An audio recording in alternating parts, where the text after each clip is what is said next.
Podcast home video.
So when I was in college, I went to Bowling Green State University for a time.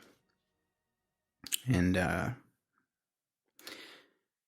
when I went to college, it's a college town. There's no jobs in the town, so you had to kind of go outside of the town to get a decent job and then drive back in. Because I didn't live on campus in like the dorms. I lived in off-campus housing. So. But anyway, one of the jobs I got off Craigslist was this caretaker for this guy's house just outside of Toledo.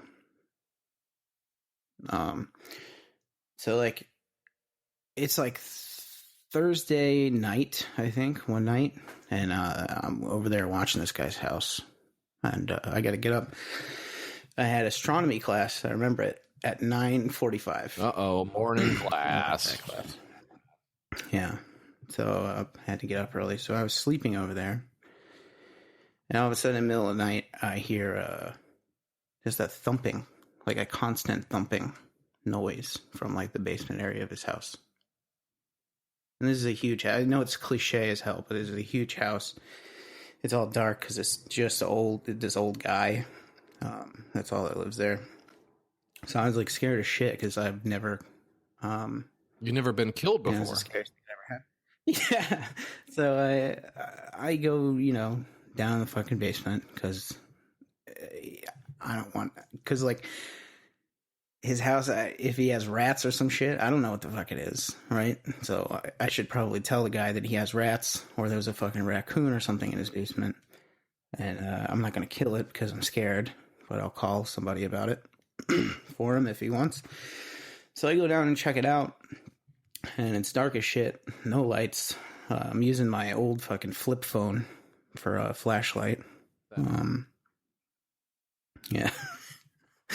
I like those flip phones. But I can tell that the thumping is coming from like one corner of the room. It's the back room of this fucking basement.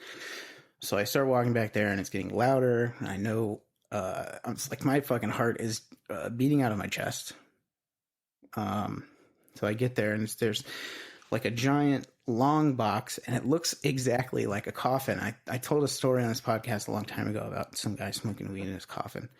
So I know what one looks like. And what one that's how you knew. But in person, yeah. Oh, that's what that is. Oh, this is the thing you smoke weed in. Okay. It looked like it, but it wasn't like a professional. It was like a one that somebody had made or something for like a Halloween thing or something. Anyway, I'm walking up to this fucking thing and I'm freaking out. I have 911 entered on my phone just in case, because I don't know what the fuck's going on. And I flip open the lid and there sits Dracula and he's jacking his dick. And I said, get on out of here. So that was the time that I caught Dracula jacking off. Never told anyone that before. And this was a true story. So I asked you for something that really happened, and you came up with a story not just about Dracula, the father of all vampires, but one where he was pleasuring himself. May the Lord strike me down if that's not true.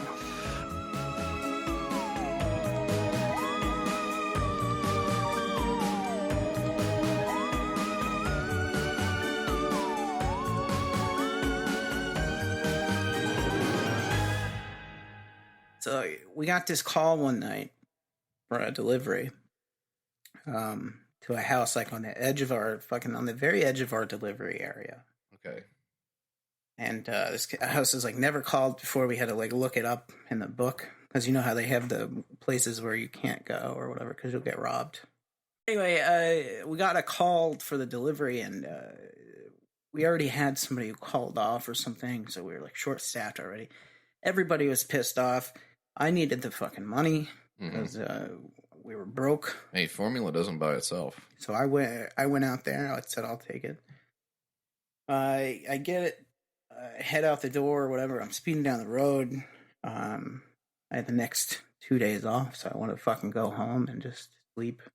So I get to the house. It's the old plantation type house.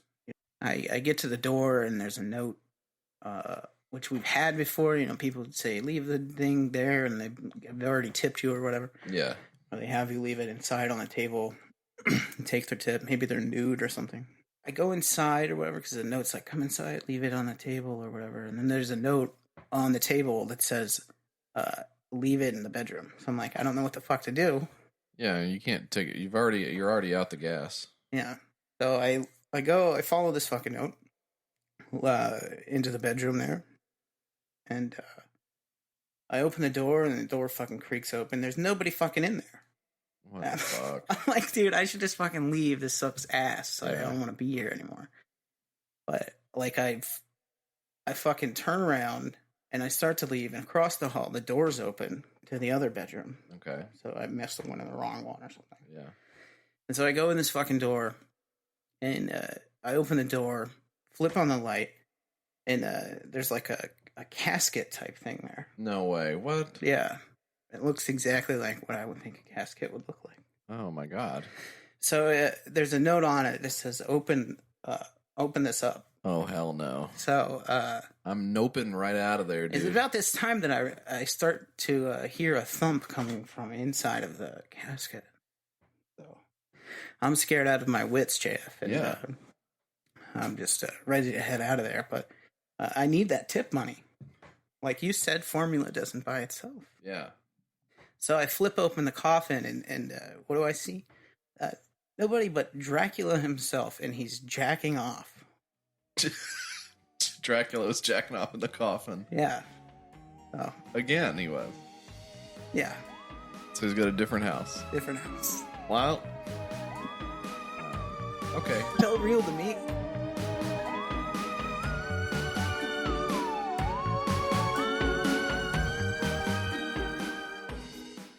Well, hold on to your hat. Okay. Okay. I know you're not wearing one, but just... Well, I should have held on to it sooner. It already blew off. Think about what it would feel like to have a hat on and then hold on to it. When you told me how much foliage you had seen. Yeah. You took your hat off and wiped the sweat from your brow like an old-timey... It was just soaked. Like an old-timey racist. Yeah. But listen, JF...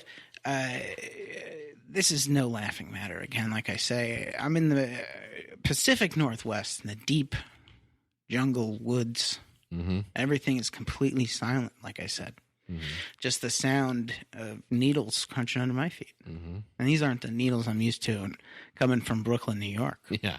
These are far different needles. Yeah, you're thinking about like crack stuff up there. Yeah. So crack needles. Yeah. So So I'm walking through this woods, and it's getting dark. And I say I should probably set up camp soon. Mm-hmm. So I begin to make camp, have my fire and things of that nature. My stones, you know. Put them the way that you put them down, yeah. Yeah. And I cooked some meat on it, on the right. fire. Yeah. Because I need some You need to have some dinner. Yeah, to have some protein to keep your muscles. Fool. Yeah. I don't know how long I'm going to be out there. Sure. Surviving off of the land, JF, like our ancestors did, the cavemen. Yeah, or like Survivor Man. And speaking of caveman, JF, I think his great-great-grandson was there that night in the woods. You don't mean... I'm talking about Sasquatch himself. No. Sasquatch. The Yeti? The Yeti. Well, Yeti's the snow. Bigfoot? Bigfoot, JF. I'm sleeping in the tent there. I'm dozing off, and all of a sudden I hear...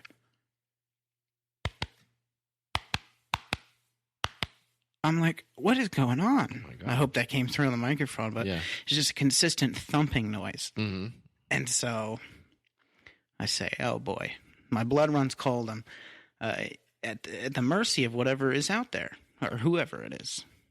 Who or what? Yeah, exactly. So I just close my eyes, hope it goes away. It doesn't. It seems to get louder. Wow. So I'm like freaking out at this point. I don't have any weapons with which to defend myself. Just alone in a tent in the middle of the Ozarks or whatever it is. Middle of a gun-free zone. Yeah. So you can't bring a gun in the park. It's against the law. They'll kick you out. So JF. Yeah. I'm sitting in my tent in my sleeping bag, and this noise just keeps getting louder and louder. Thump, thump, thump, thump, thump, thump, thump, thump, thump, thump, thump, thump. I can't make out what it is. It has no pattern that I've ever heard before.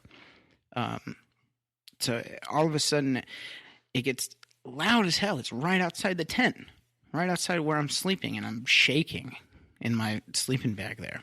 Yeah. So I don't know what happened, but I snapped. I got as much courage as I could. I jumped up out of my sleeping bag, ripped open the tent door, ripped open the door of the tent. And who do you think was there? Yeah, that's right. I mean, could it really have been? Yeah, it who was. I'm thinking? Yeah, it was none other than the king of all vampires, Dracula himself. It was, you're saying it was Dracula in the woods outside of your tent in the Pacific Northwest. Yeah. And you just heard his heart beating, or? Oh, he was thumping. I think it was the contact of his palm against, what is it, the pad of fat that surrounds the penis. I think it was just that sound. It's like a slapping sound. And why would he have been doing that? Oh, he's a big time pervert. Oh, he was masturbating himself. Yeah, he was masturbating himself, walking through the woods.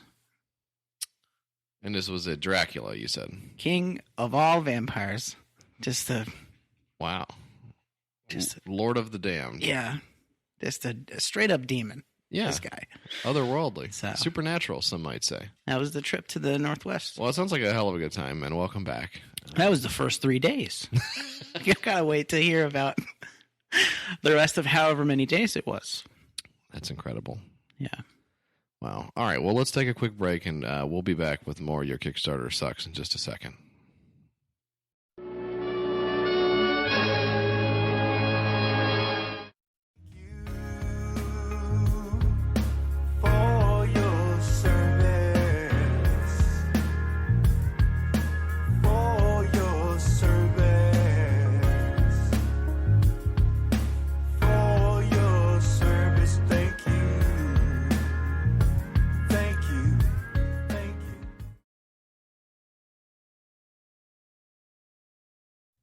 The desk was discovered. Now we're going back. We're going way back. Okay. It's got to go darker. He says here. Oh. It says we got to go darker. Love, Ted. In 1873, the desk was discovered aboard a cargo ship that made regular trips from Virginia across the Atlantic. Oh, Virginia. The ship was returning from a months-long journey inbound from Romania, and it was carrying goods like tea, silk, and spices. And the strange thing about it is the desk wasn't part of the ship's manifest, JF. You know, the captain. Wait a minute. But it's supposed to be on the sheet of paper that says everything that's on there. Yeah, the captain will have a sheet of paper that says everything that's going to be on there. What the frick? But it wasn't part of that. But the legend says that when the crewmen aboard the SS Sandpiper, which was the name of the boat, you can fact check this if you want. I won't need to, but when the crewmen aboard the SS Sandpiper tore open the box containing the. What was that? I thought you were gonna cuss. No. Okay. I thought it was gonna. I thought you were gonna say like containing the fuck. All right, sorry. Go ahead. All right. So, legend has it, JF, that when the crewmen tore open the crate containing the roll top desk, a foul mist spread across the ship and made everyone, every crewman ill, violently ill. They all started throwing up, gnashing their teeth. Sure. Which, as you know, is one of the things from the Bible. It says gnashing of teeth and everything like that. I remember that part, yeah. And also when they opened the roll top desk, Dracula was in there jacking off. Just hiding behind the roll top desk. Now pounding his meat. Okay. Manipulating himself just in ungodly ways. Yeah. So you're saying Dracula was around in the 1800s? Yeah. So I'll be getting that desk in the coming weeks. I'm looking forward to Looking forward to getting my hands on that desk and opening up that old roll top and seeing what's in there. Seeing what's in there. So. What could it be? Well, that's fascinating, Mike. Thanks for sharing that with us. I know how hard it is sometimes for you to reach back into your family's history because I know there's a lot of pain back there. Yeah. But that was so cool to hear you in your element talking about something you're so proud of.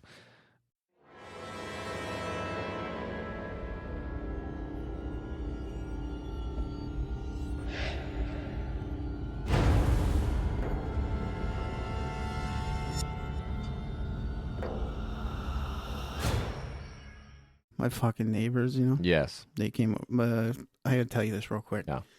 I was outside going to my car, and my neighbor intercepted me. I know people love hearing about my neighbor because he's so insane. Yes. But not much has happened recently. He was just I went outside and he intercepted me and he's like, "Hey, hold on." And he went back inside. He comes outside wearing holding a pair of jeans. And he's like, maybe you'll like these. And I'm like, first off, I won't like these jeans that you're giving me that are Rockaware jeans. I'm not gonna wear.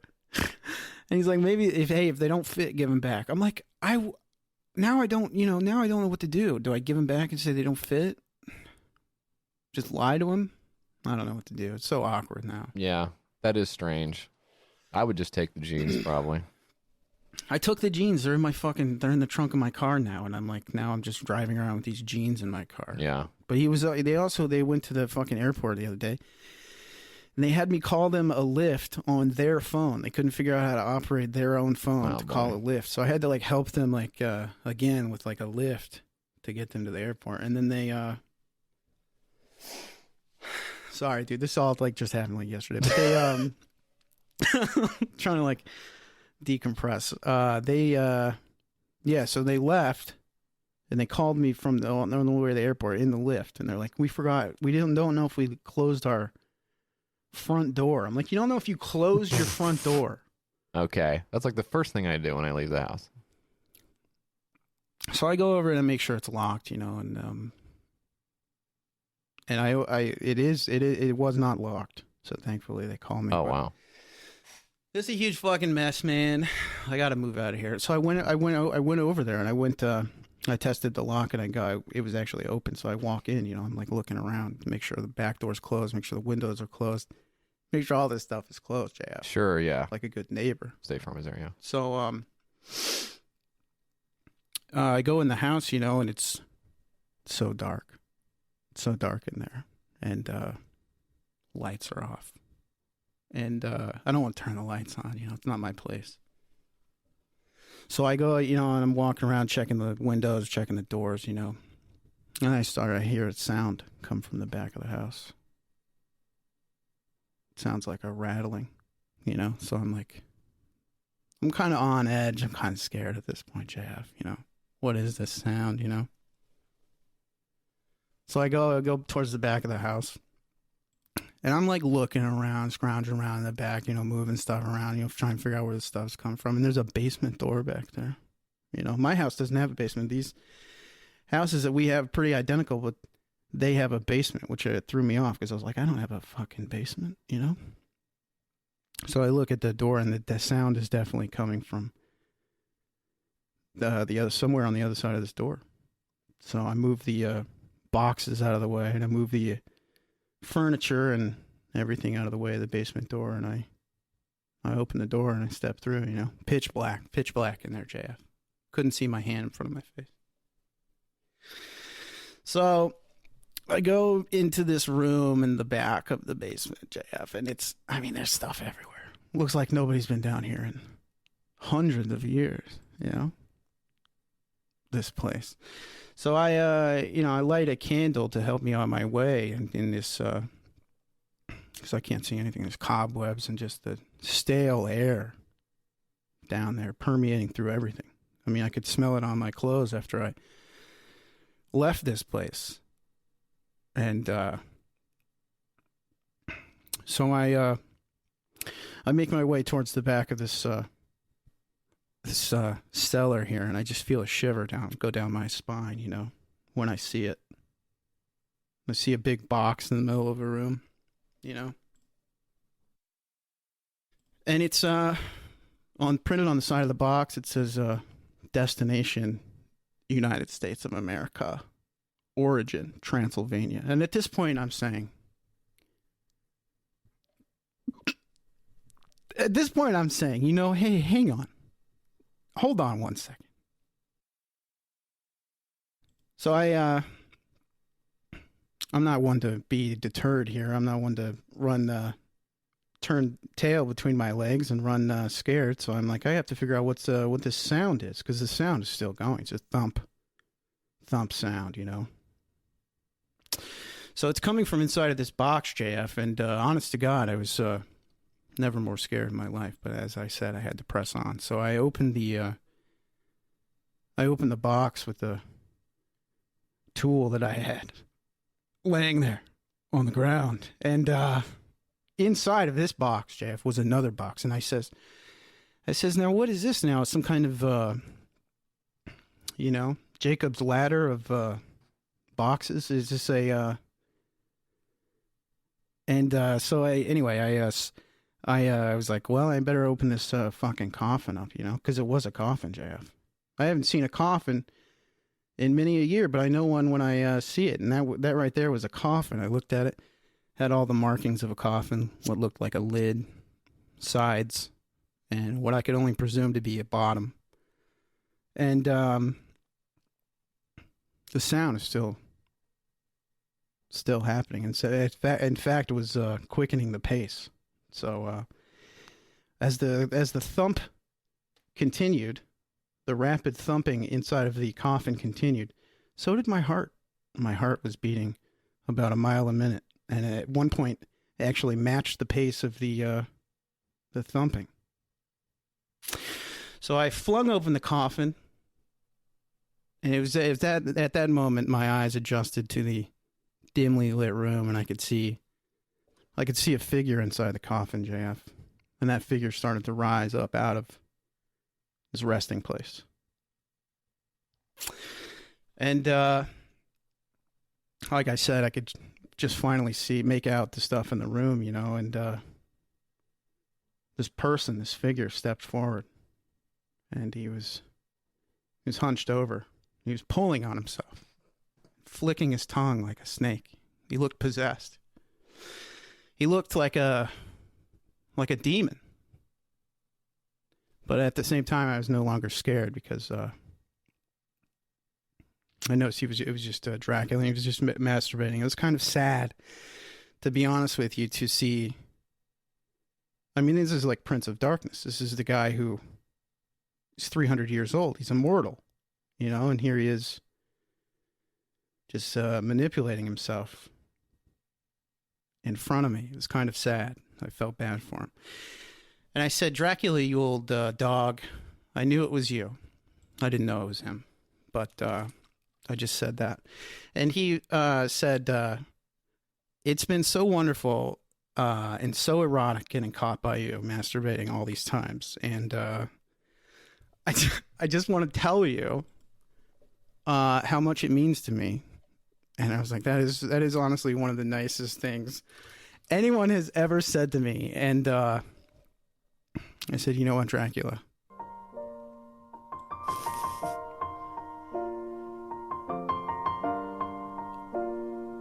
I said, it's been a long day without you, my friend, and I'll tell you all about it when I see you again. We've come a long I said, it's no problem, man. You can jack that damn thing anytime. And we shook hands, and I walked away. I locked up, and I came back home, and that's the last time I ever saw him. Damn, who knew? All the planes we flew, good things we've been through. That I'll be standing right here talking to you about another path. I know we love to hit the road and laugh. Okay, and I'm gonna press record in 3, Yeah, press just 2. okay. 1, 3, 2, 1. Go. Okay, hang on, let me do it. Ooh, you're gonna wanna contact YKS. You're gonna wanna talk to Mike and JF. You're gonna wanna call 802-359-PISS. Send them something at their mailing address. 544 West Main Street, 209 Gallatin, Tennessee 37066. They got a Gmail, it's the name of the ship. Twitter's at your Kickstarter, and that's it. You're gonna wanna contact YKS. You're gonna wanna let them know you exist. Leave a little message for Mike and JF. YKS Pod on Instagram for grill pics.